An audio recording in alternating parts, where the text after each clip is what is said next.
श्रीगजेन्द्रमोक्षम् श्रीशुक उवाच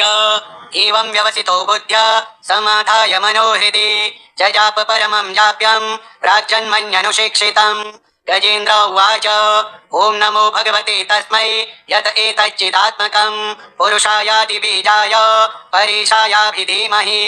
यस्मिन्निदं यतश्चेदं येनेदं य इदं स्वयं योऽस्मात् परस्माच्च परस् तं प्रपद्ये स्वयं भुवम्। यः स्वात्मनीदं निजमाययार्पितं क्वचित् विभातं क्वच तत्तिरोहितम् अविद्धत्रिक्साक्षुभयं तदीक्षते स आत्ममूलोऽवतु मां परात्परः। कालेन पञ्चत्वमितेषु कृष्णषु लोकेषु पालेषु च सर्वहेतुषु तमस्तदासीत् गहनं गभीरं यस्तस्य पारेऽभिविराजते विभुः।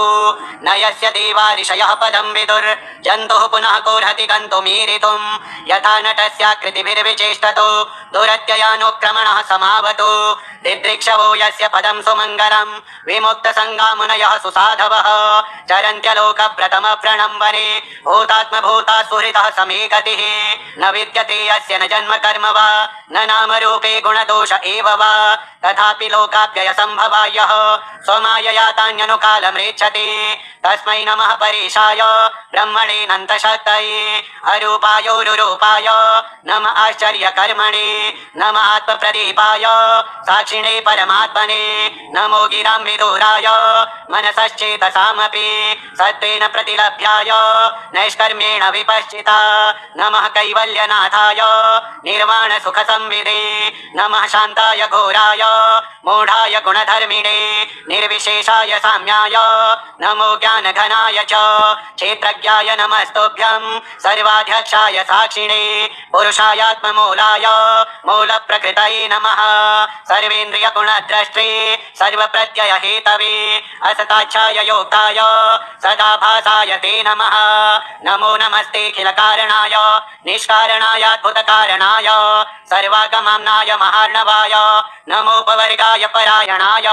गुणारणीच्छन्नचिदोष्मपाय तच्छोभविस्फूर्जितमानसाय नैष्कर्म्यभावेन विवर्जितागम स्वयं प्रकाशाय नमस्करोमि। मातृप्रपन्न पशुपाश विमोक्षणाय मोक्ताय भूरि करुणाय नमोलयाय स्वांशेन सर्वतनुभृन्मनसि प्रतीत प्रत्यदृशे भगवते बृहते नमस्ते।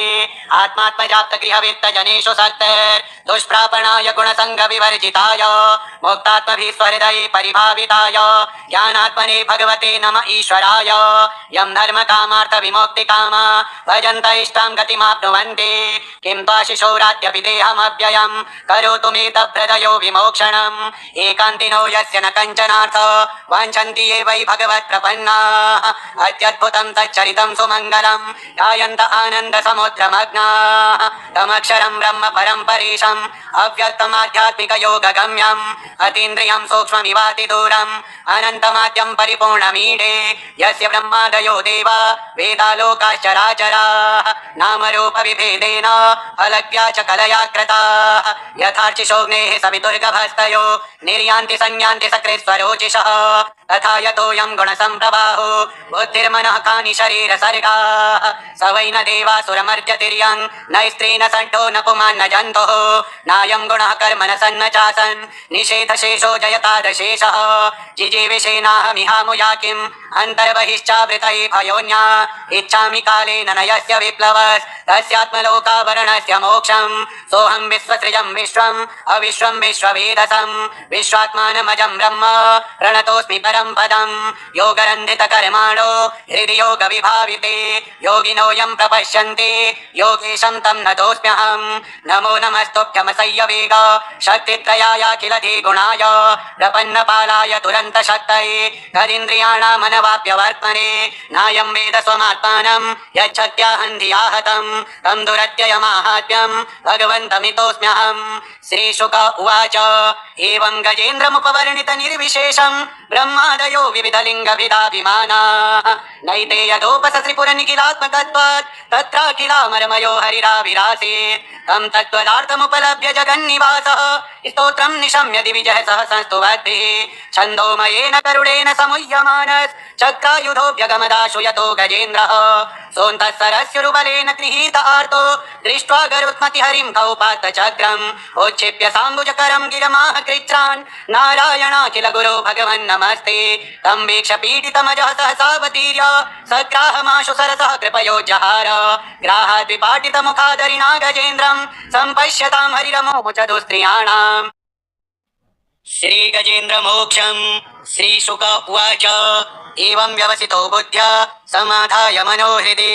जजाप परमं जाप्यं प्राक्जन्मन्यनुशिक्षितं गजेन्द्र उवाच ॐ नमो भगवते तस्मै यत एतच्चिदात्मकं पुरुषायादिबीजाय परेशायाभिधीमहि यस्मिन्निदं यतश्चेदं येनेदं य इदं स्वयं योऽस्मात् परस्माच्च परस् तं प्रपद्ये स्वयं भुवं यः स्वात्मनीदं निजमाययार्पितं क्वचित् विभातं क्वच तत्तिरोहितम् अविद्धत्रिक्साक्षुभयं तदीक्षते स आत्ममूलोऽवतु मां परात्परः कालेन पञ्चत्वमितेषु कृष्णषु लोकेषु पालेषु च सर्वहेतुषु तमस्तदासीत् गहनं गभीरं यस्तस्य पारेभिविराजते विभुः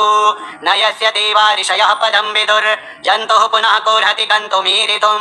यथा नटस्याकृतिभिर्विचेष्टतो दुरत्ययानुक्रमणः समावतु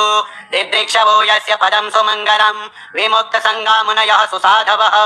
चरन्त्यलोकप्रथमव्रणं वने भूतात्मभूता सुहृदः समे गतिः न विद्यते यस्य न जन्म कर्म वा न नामरूपे गुणदोष एव वा तथापि लोकाप्ययसम्भवायः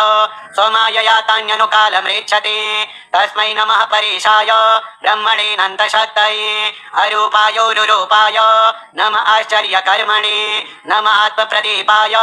साक्षिणे परमात्मने नमो गिरां विदुराय मनसश्चेतसामपि सत्त्वेन प्रतिलभ्याय नैष्कर्म्येण विपश्चिता नमः कैवल्यनाथाय निर्वाणसुखसंविदे नमः शान्ताय घोराय मूढाय गुणधर्मिणे निर्विशेषाय साम्याय नमो ज्ञानघनाय च क्षेत्रज्ञाय नमस्तुभ्यं सर्वाध्यक्षाय साक्षिणे पुरुषायात्ममूलाय मूलप्रकृतये नमः सर्वेन्द्रियगुणद्रष्टे सर्वप्रत्ययहेतवे असताच्छाय योक्ताय सदाभासाय ते नमः नमो नमस्तेऽखिलकारणाय निष्कारणायाद्भुतकारणाय सर्वागमाम्नाय महार्णवाय नमोपवर्गाय परायणाय गुणारणिच्छन्नचिदोष्मपाय तच्छोभविस्फूर्जितमानसाय नैष्कर्म्यभावेन विवर्जितागम स्वयं प्रकाशाय नमस्करोमि मातृप्रपन्नपशुपाशविमोक्षणाय मुक्ताय भूरि करुणाय नमोलयाय स्वांशेन सर्वतनुभृन्मनसि प्रतीत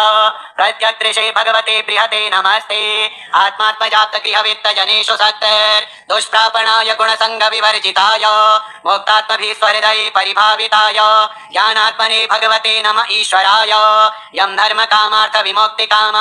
भजन्त इष्टां गतिमाप्नुवन्ति किं त्वाशिशोराद्यपि देहमव्ययं करोतु मे तभ्रदयो विमोक्षणम् एकान्तिनो यस्य न कञ्चनार्थ वाञ्छन्ति ये वै भगवत्प्रपन्नाः अत्यद्भुतं तच्चरितं सुमङ्गलं ध्यायन्त आनन्दसमुद्रमग्नाः तमक्षरं ब्रह्म परं परेशम् अव्यक्तमाध्यात्मिकयोगगम्यम् अतीन्द्रियं सूक्ष्ममिवातिदूरम् अनन्तमाद्यं परिपूर्णमीडे यस्य ब्रह्मादयो देवा वेदालोकाश्चराचराः नामरूपविभेदेन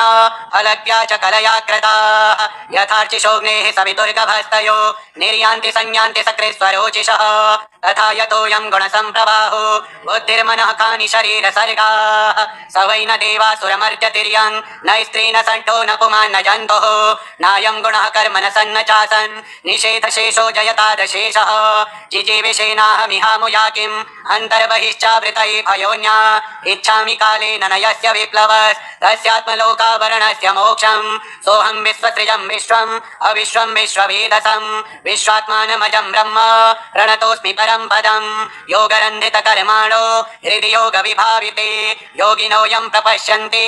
योगेशं तं नतोऽस्म्यहं नमो नमस्तुभ्यमसह्य वेग शक्तित्रयायाखिलधिगुणाय प्रपन्नपालाय तुरन्तशक्तये करीन्द्रियाणामनवाप्यवर्त्मने नायं वेद स्वमात्मानं यच्छक्त्याहं धियाहतं तं दुरत्ययमाहात्म्यं भगवन्तमितोऽस्म्यहं श्रीशुक उवाच एवं गजेन्द्रमुपवर्णितनिर्विशेषं ब्रह्मादयो विविधलिङ्गभिदाभिमानाः नैते यथोपसत्रिपुरनिखिलात्मकत्वात् तत्राखिलामरमयो हरिराविरासीत् तं तत्त्वदार्थमुपलभ्य जगन्निवासः स्तोत्रं निशम्य दिविजः सह संस्तुवद्भिः छन्दोमयेन करुणेन समुह्यमानस् चक्रायुधोऽभ्यगमदाशु यतो गजेन्द्रः सोऽन्तः सरस्युरुबलेन गृहीत आर्तो दृष्ट्वा गरुत्मति हरिं कौपात चक्रम् उच्छिप्य साम्बुजकरं गिरमाह कृच्छ्रान् नारायणाखिल गुरो भगवन् नमस्ते तं वीक्ष्य पीडितमजः सहसावतीर्य सग्राहमाशु सरसः कृपयोज्जहार ग्राहात् विपाटितमुखादरिणा गजेन्द्रं सम्पश्यतां हरिरमोमुचतु स्त्रियाणाम् श्रीगजेन्द्रमोक्षम् श्रीशुक उवाच एवं व्यवसितो बुद्ध्या समाधाय मनोहृदि जजाप परमं जाप्यं प्राग्जन्मन्यनुशिक्षितम् गजेन्द्र उवाच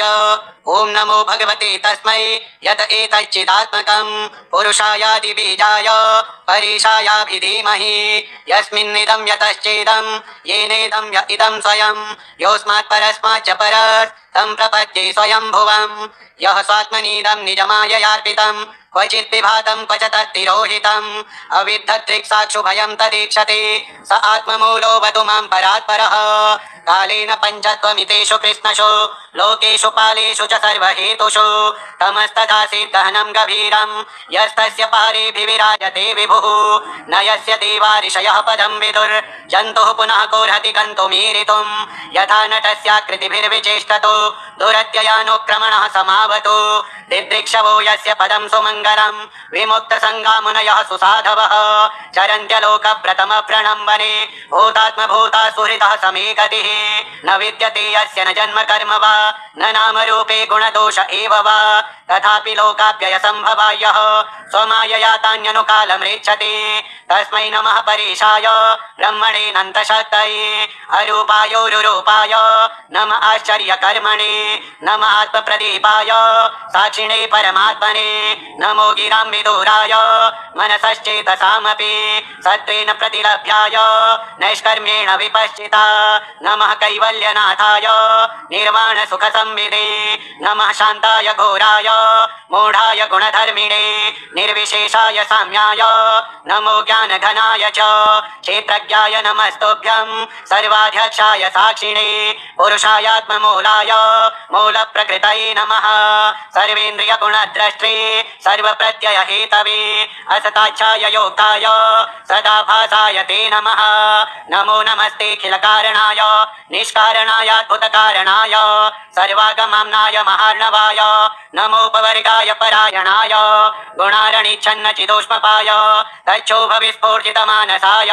नैष्कर्म्यभावेन विवर्जितागम स्वयं प्रकाशाय नमस्करोमि मातृप्रपन्नपशुपाशविमोक्षणाय